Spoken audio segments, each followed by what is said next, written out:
Atlantic City, New Jersey. Brett Johns relishes the role of torchbearer for Welsh MMA in the UFC, even if it comes with a lot of pressure and expectation.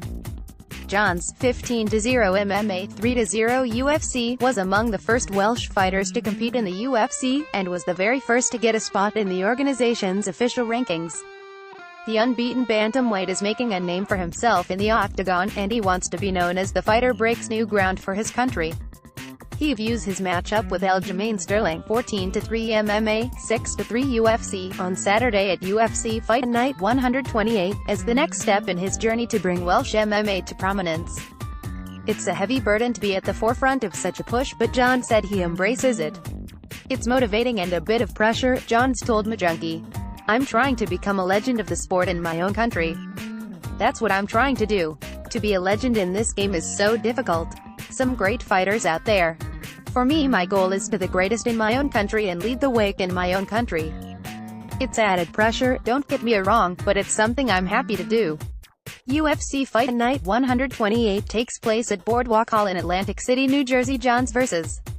Sterling airs on the FS1 televised main card, following prelims on FS1 and UFC Fight Pass.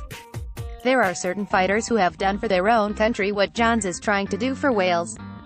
Conor McGregor took MMA in Ireland to a new level. Michael Bisping was the face of British MMA for the better part of a decade. Khabib Nurmagomedov's success is helping line up the UFC's first event in Russia, and the list goes on.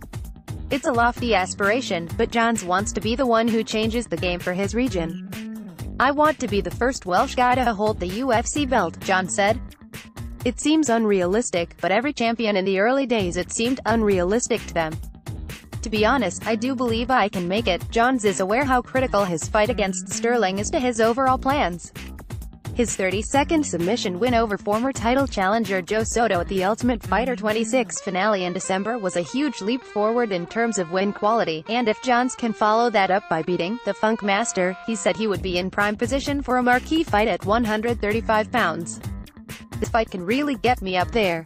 If I want a big name after this, there's the opportunity to do this after the fight. We'll see how that goes. A big win here, a nice little stoppage, I'll call someone out and we'll see. For more on UFC Fight Night 128, check out the UFC Rumors section of the site.